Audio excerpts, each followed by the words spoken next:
Welcome to Slow and Steady, the podcast where you get to follow along as we build products in public. Each week, we'll give you an honest peek into our lives as we share our struggles, our wins, and everything in between. I'm Benedicte, and I'm feeling tired. Again. And I'm Benedikt. Today is December 6th. This is episode number 162, and I'm not. Where's my notes? I don't feel tired. I feel like organized, but maybe not. I don't. Yeah, whatever. I think you forgot to update your host line. So I think I'm pretty sure I put it in there, but who knows? okay, Maybe because I I changed it. just I just changed optimistic to tired for my line. So maybe you just felt optimistic Maybe like I last week accidentally. and then forgot to update your since we're alternating. I mean, this is hard Yeah, stuff. maybe I'm not as organized. Maybe I'm just old and confused and don't know what I'm doing. Anyways, I I don't know. feel I feel like I should Say be old. organized. There's a keyword. There's a keyword. I can no longer power through. Like before, I could power through almost anything, but now I'm like, oh, I'll do a 10-hour day today. It's gonna be fine. Like I'll get ahead. No, it just doesn't happen. If I do, then the next day I'm like not even getting out of bed. So I need to get on this slow and steady train. I guess that's what I'm doing, but it's weird not having that like extra thing that I used to have and Right. was able to like pull out when needed. But I mean, Yeah, I don't know. I feel like sleep is more important than ever. I had a um visited family over the weekend, and I had well, the sleeping arrangements weren't super ideal. It was okay, but I didn't sleep well, and was too tired for anything on Sunday. we're just too So I middle-aged developers. yeah, yeah. The younger people listening to this is like, what's up with old people? They just complain about sleep and like energy. And it's like, it's a struggle, okay? It's a struggle, young person. But what have you been Yeah. able to do since you're feeling so organized? Yeah, like I've been moving forward with my to-do list stuff. I feel like that's working quite well. Still trying to plan out the day before I get to work, like first thing in the morning, and being mindful about like not overloading my to-do list. And it's kind of nice. So when I'm done early with my to-do list for the day, I actually stop working. So maybe that also helps with managing my energy a little bit better.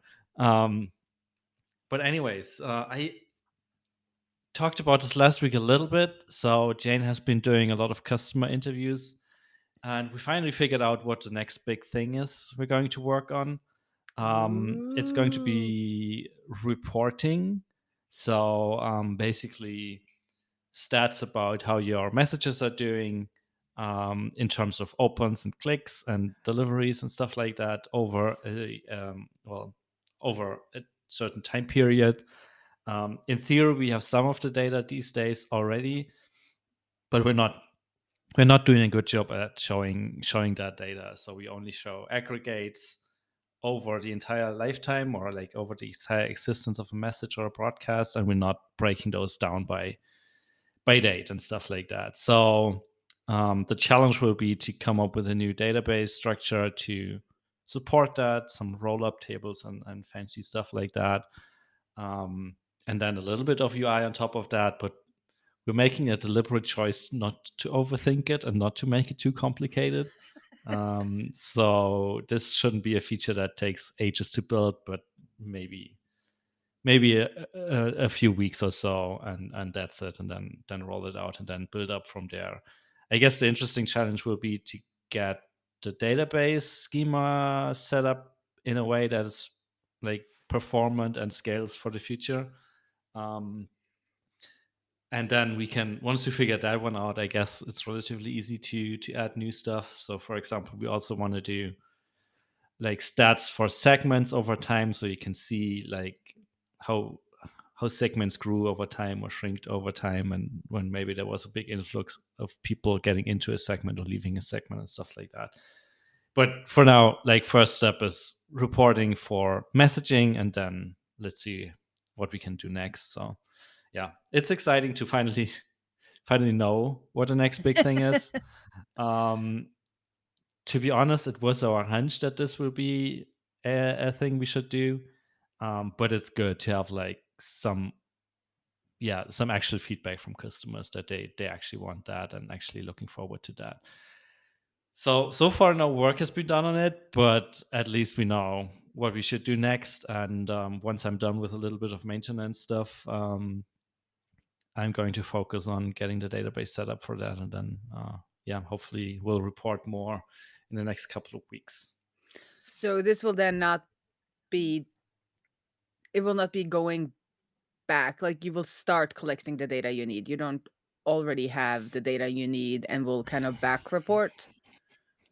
Sort of. So the one problem with this is, in theory, we have all the data that we need to do this like backwards as well, except for users that you deleted from your system. So if you send an email to 100 users, but you deleted 5 of them, we will not be able to restore the numbers for those 5 users. So to get accurate data, we actually have to store it separately from the users, and not like try to backfill it from the user data or the event data.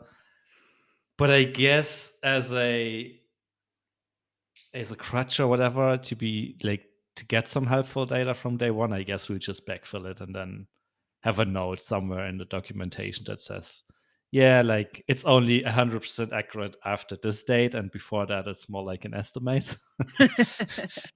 um, so I guess that's a good, yeah, Yeah. a good way to handle this. Still get the useful data, but maybe not like super accurate. Yeah, depending on people's use case, that could be very accurate or very non-accurate, depending on how much cleaning they do Right. of their of their Exactly. customer list or their, But I guess like it will still be helpful to get like a general idea how the campaign is performing, or things like that. So it should all be in like helpful data. So Yeah, yeah. absolutely. Absolutely. Yeah, and then related to database stuff, we're also kicking off a project to migrate from Heroku Postgres to Crunchy Data as Crunchy our new data? database. Crunchy Data, So yeah, that's the name crunchy of da the company. it sounds like a cereal. Captain Yes, it Crunch. Isn't does. there something called Captain Crunch or something in the States? It sounds a I little guess bit there like a is. cereal.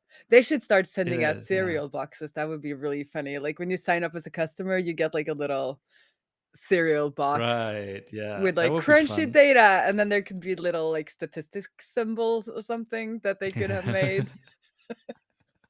They should totally do that, I yeah. mean, crunchy data, if you need merch help, let me know. If you need merch ideas, please reach out to. Um, yeah. Anyways, they seem to be like a good like managed Postgres provider, and a lot of the original Heroku Postgres team is now working at Crunchy, so it felt like a good choice. And if things work out as I hope they will, we'll get a little bit of better performance for less money. So it feels like an obvious step to take.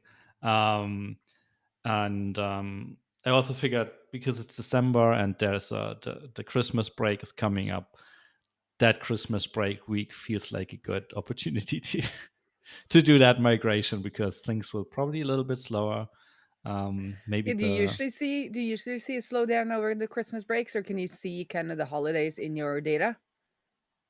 I actually haven't checked like incoming data, but from customer support and all of that, it's a lot slower for us. At least it Mm. has been in the past. And I'm suspecting that it will also be true for like the overall load on the system, because we can totally see weekends. Like we can look at our metrics and know which one was Saturday and Sunday just by looking at the amount of data that we receive. So I'm pretty sure we'll be able to see Christmas as well. Um, but I don't have hard proof. But yeah. Good thing. Because I'll just check it out. anecdotally, I guess, I don't know where I read this, but like a long time ago, I read that one of the biggest email opening days is Christmas Day. So if you Huh. Which is weird because you think like, "Oh, everybody's home, like, with their family, they're not, looking to read emails." But this might have changed because this was, like, earlier days of, iPhones and stuff like that, and maybe I read this, like, 10 years ago, so this is, like, do not take this as advice. But I think the Right. hypothesis then was that a lot of people get new gadgets, and then they play with their gadgets. And when they're Mm, playing with their gadgets, they're like, "Oh, I'll open this random marketing email that I would never have opened if it wasn't for this new gadget." right. Or something like that. Or just people being like, I don't know, post family bonanza, like they need a little kind of time They on need a their little bit own. marketing email opening. Yeah. But I mean, this was before like the prevalence of social media. I think I read this, so that might not be true anymore. Might just be like mindlessly scrolling social media and not mindlessly scrolling their email The email anymore. inbox. Yeah, I But when I mean, read it, I was just like, "What?" there might still be something to it, but as most of our customers are B2B apps, I still think like usage of B2B apps will be down. Um, so I guess yeah, we Yeah, just go and this for it was just in that Christmas week, I Day, and guess. then you have, like, the rest of the week, right? Nobody does anything on, Yeah, like, the 3rd day of Christmas. It's like a non-day. It's between Christmas at least in Norway, there's this a tradition, I've never done it though, but it's a tradition to write these Christmas letters where you kind of chronicle your family's adventures for the year, and then you send them right before Christmas. And I read this super funny essay about how, especially the time then between Christmas Eve and New Year's Eve, is like non-time. That's where you can do whatever, like, it's not gonna get into the Christmas letter because that kind of restarts on January 1st. Yeah, so right. he was, like, This is saying, not "Get going to all be chronicled. this will What not be happens chronicled." between what happens between Christmas and New Year stays between Christmas and New Year. Exactly. And I also feel like those are really good relaxation days, anyways, but yeah. Well, that's, Norwegian Christmas traditions for you. Yeah, yeah, I guess it's similar around here. I mean, Yeah. it's usually a slow week, and yeah, why don't we spice it up by migrating our huge database from one provider to another? Why take the time off like everybody else, Benedict? Just work Actually, instead. taking the week before Christmas off, so I feel like yeah, I will be working between Christmas and New Year's. Okay. Also, someone has to do customer support, and our customer support person is taking the time off, so someone has to do it. Someone has to do it. The joys of running a small team, right? Right. Being unknown. Anyways, we Anyways, don't we don't expect this to be a huge thing. Like from early conversation with them, it's like 15 minutes of downtime or so max. So ideally, this will be super smooth and straightforward. But yeah, we'll see. I'll report back. Either with a disaster or a success story. everybody can look forward to week 1 of Slow and Steady 2023 for the success story, of course, of migration. Yeah, Exactly. exactly. So So, what's been going on your end?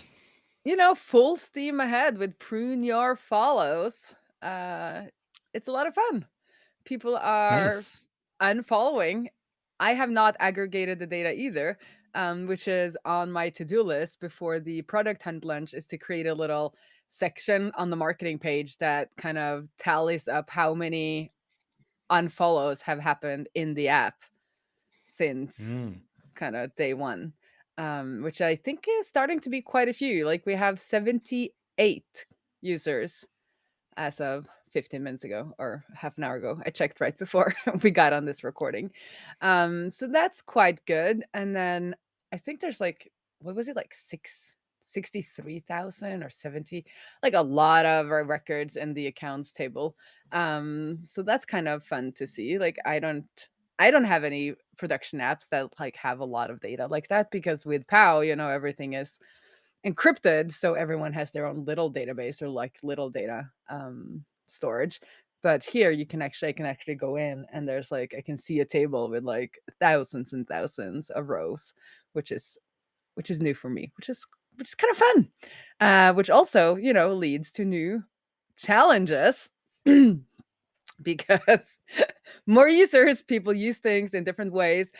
So far, like the feedback has been really good. I think I said some last week, and then this week we got a OMG, this is amazing. I've already unfollowed almost 50 accounts, and I thought, uh-oh, because I know that the Twitter rate limit on unfollowing is 50 accounts per 15 minutes. And I haven't handled that case in the app. Like it will just start failing. And then I think like 2 minutes after, I got an updated reply on Twitter. I think I'm hitting a rate limit. And I'm like, yes, you are hitting a rate limit. Um, and so the architecture at this point, like I don't save your access token, so I cannot refresh your access token. If I want to do that, there will actually be a little notice when you log in with Twitter saying that I will have access, kind of offline access to your all your Twitter accounts and kind of do whatever I want. So I haven't done that yet. So I cannot kind of save these unfollows up and then unfollow for you later. Like that could be like a pro feature in the future, you know, if Prune Your Follows ever gets to that point. Um, so I'm thinking I need to add like a little bit of error handling that's like, hey, you know, you're not allowed to unfollow any more people, but maybe sign up for this reminder and we'll send you a reminder every Friday to go and do some unfollow Friday action. So I think I should probably have that in place before the product hunt launch.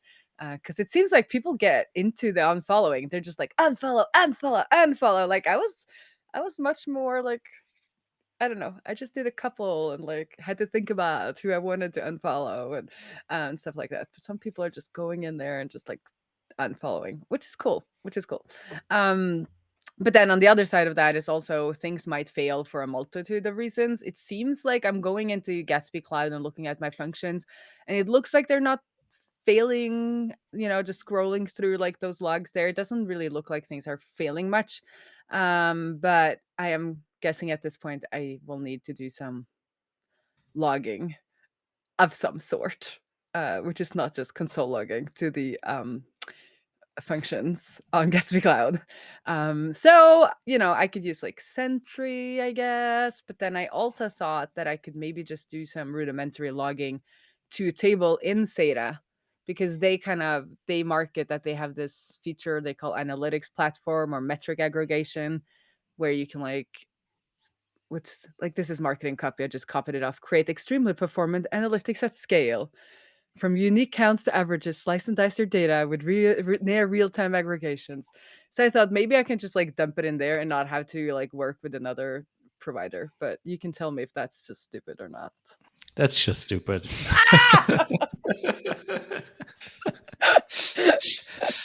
Ah! Do I need to set up another account? I don't want to set up any more accounts. Okay, what should I do? Uh, yeah, use something like Sentry or was it Rollbar or Bugsnag or like one of those or AppSignal or any of those tools because ultimately you really just don't just only want error messages, but you also want to backtrace and maybe know which line this was on and all of that stuff. And if you just dump it into your database, you're not getting any of it. And if you want any of this, you have to build it on top, which just sounds like no, it's not like not worth your time. It's easier to just sign up for a new account on any of those tools. I guess I'll have to. I think I have a Sentry account laying around somewhere. I'll see if I can reactivate it. Usually if I go back and like get one of my old plans, I don't think I'm paying for Sentry though. But sometimes like I have these legacy plans on places that I've tried before and I have like a cheap plan. But I think hopefully I'm gonna stay within the free tier of like Sentry or something like that. I guess they're pretty lenient, right? On like how much data you can give them. And then I guess like um, it's usually how long they store it, I think, is often where they cut it off. yeah, I think it depends a little bit on the provider, but I'd be careful about like maybe finding one that just cuts you off at some point. Like if there's too much incoming data, they just stop processing it. Mhm. Because there are some, and I'm not entirely sure which one it was, that will just like bill you for the overage. um, Yeah, and if this, uh, like, goes viral at some point, I do not wanna be yeah, billed you for don't that. I just wanna want lose to all do that data. this. I just wanna lose it Yeah, all yeah, and just pretend it yeah. never happened. Exactly. So that's the one thing I'd look out for. But other than that, like those tools are really great. Yeah. Okay, I'll give it a try. Is there any tips to like, is there any gotchas on how to use them? Or if I just follow tutorials, is it usually straightforward or is it like typically something I would do wrong? Like not give it enough data or give it too much data or, do you know? I think most of them should just hook into JavaScript, like or the browser's error handling, Mhm. and just do all the work for you. And Mhm. then you can usually go crazy with them where they also track like breadcrumbs of like the pages people visited before, and I don't Mm. know, stuff like that. But Yeah. not Yeah, okay, sure yeah, you so that really would be need the that browser from the one. Yeah, get-go. yeah. I was thinking mostly that I needed to have some logging on the functions that are doing like the big chunk of work. But of course, if I get a tool that can go on both sides, I can just put it into the browser as well. Yep. Yep. Yeah, Because this true. is like, yeah, because I never done any, or not never, but like for POW, I don't want to do logging in the browser because I'm so scared I'll accidentally collect people's unencrypted data. So I kind of just postpone that Yeah. part. And I do have some, I think I have some sensory logging actually on those functions. So I can go and look at what I did there. But of course, for this app, which like all the data is publicly available anyway. So like even if I get any kind of breach, like it's not like a super scary thing. So maybe I should just like collect all the things like everyone else usually does. This is strange for me. Like I've been so for so long I like worked on a product where it's like, oh, I can't send them emails if they haven't, and got to think about the privacy and then oh, I don't want to log too much cuz suddenly I'm like logging, text inputs that are supposed to be secret and stuff like that. But with Prune Your Follows, it's all of it is public because even if you're following somebody that is private, the follow information is still public. So even just with my regular app token, not like a user's actual personal access token, I can still get all of this information. Um, so it's like a mind shift in like how I'm thinking about a lot of things, which is this is easier, Yeah. much easier, much easier. Um, but yeah, okay, so I'll try to report back on how my logging journey, is next week because it should be in place Looking by forward to then. hear how it's going. Yeah, because we So were what your yeah, what are your plans for the product hunt launch? That sounds like it's coming up. it's coming up. So the plan was to do it on Thursday, the 8th, but then Seda is in contact with this product hunter. That's now a career, it seems like, where people who have been on the platform for a long time they will like hunt your product and then if they hunt it you're further up on the front page or you get featured more easily or something like that so that you're more visible in the in the first hours before everyone is kind of segregated based on votes, so it kind of gives you an advantage. So there's been some back and forth and then I think maybe the plan was then on the 9th, but then I'm feeling really crappy and then Ula just got a cold and I am like relying on his kind of shameless DMing of people to get our numbers up. Because I have a really hard time doing that. Like he doesn't, talk to people. Like he doesn't cold DM people, but like he will like SMS our friends and be like, "Go upvote. You don't even know what product hunt is, but you need to go and upvote." Like he is that kind of person. So I need to be him to kind of be on point for this too.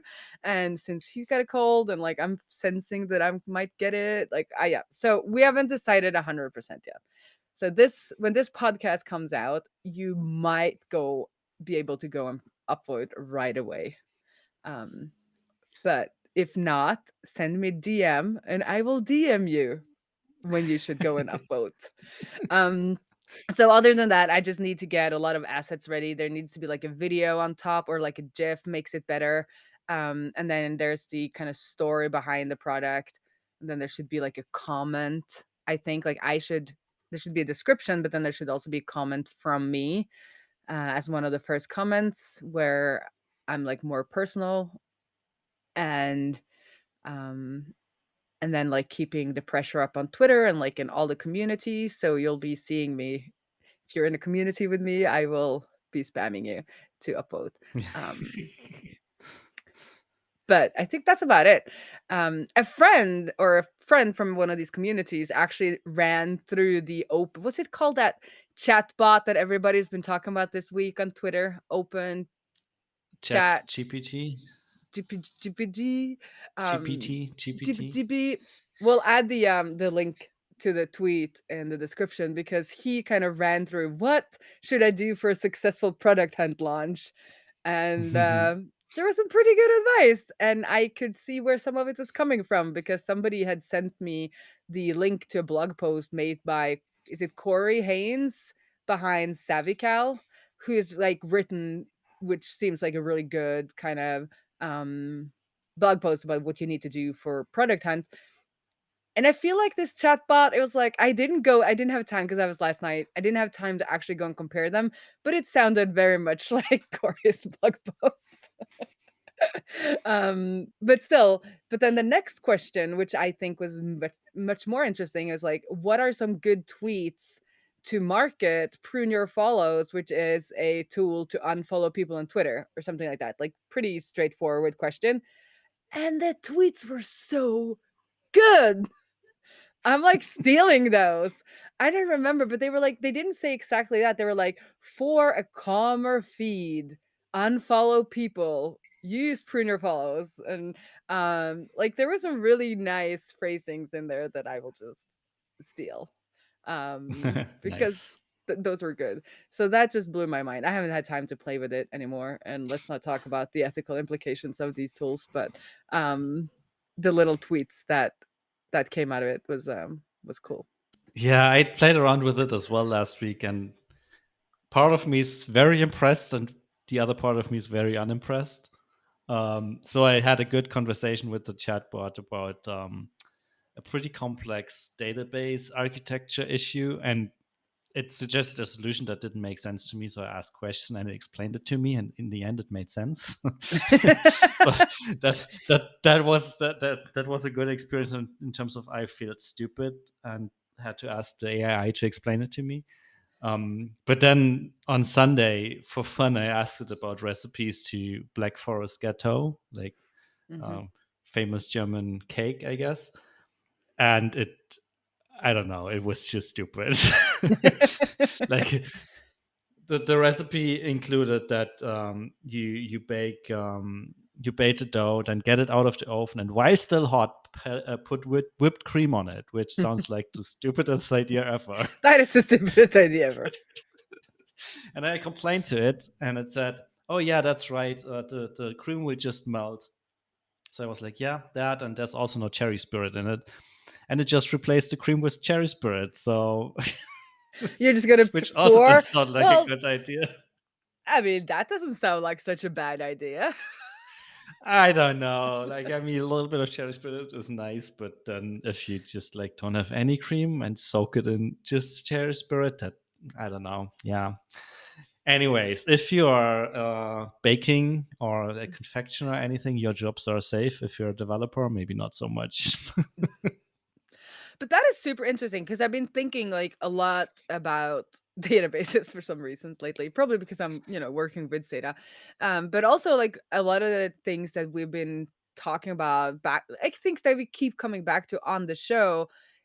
And that was a topic among some of us when I was at Jamstack and that's like, okay, the databases are getting kind of they're doing all kinds of innovation, with edge this and edge that, or and all kinds of things. But then like the hard thing is data modeling, right? Like, and when you get the data model right, everything else is so much easier. And I know you've said that a couple of times, and I've seen other people too. Like you're working through a problem or you want to create a feature for your existing product, and it's like it's stuck. Like you can't get there because the data model is kind of in your way.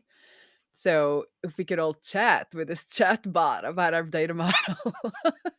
But where is it getting its information? Well, yeah, but like learning, and I'm wondering like how can you learn to be a better data model?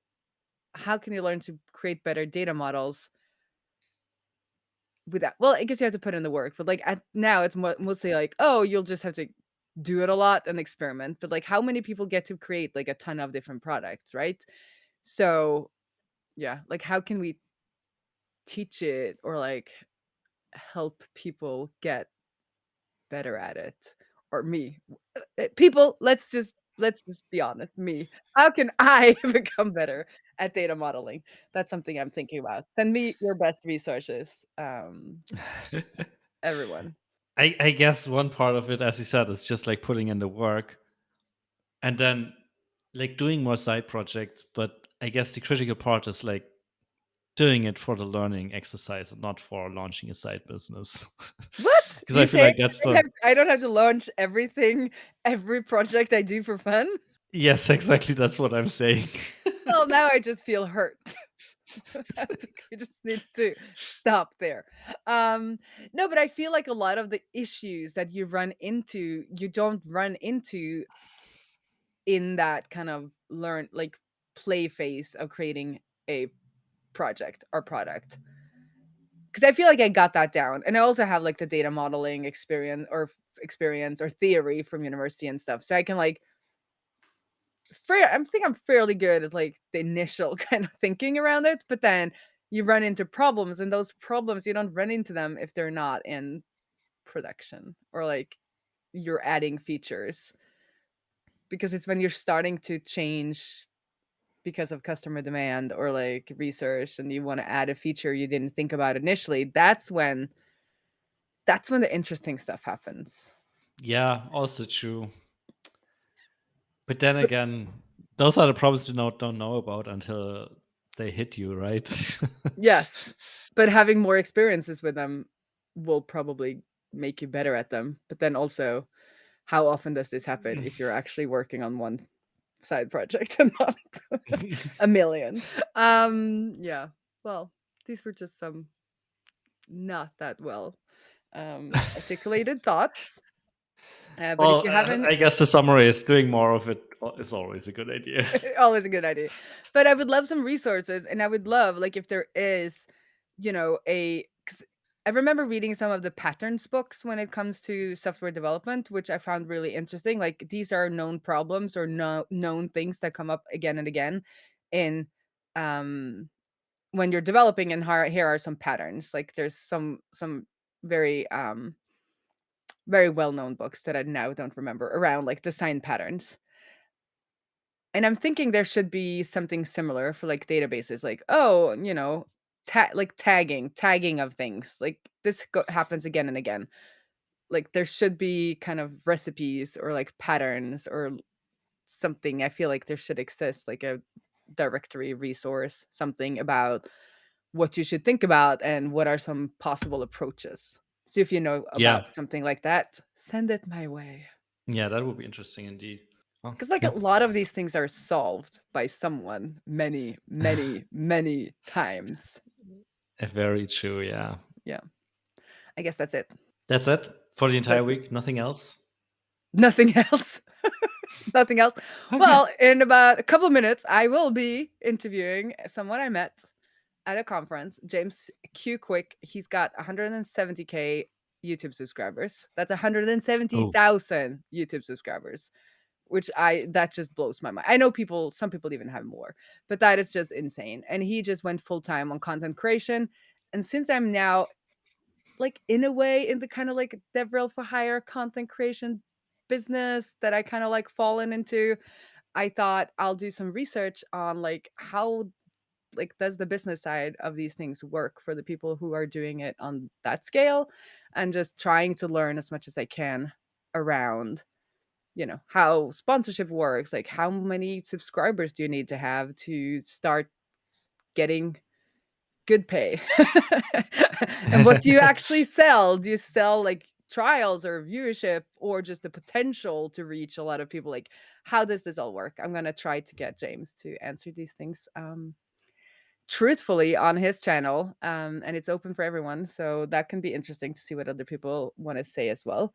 Because I've read and seen a lot of stuff around how to create content and how to become like better at it and faster at it.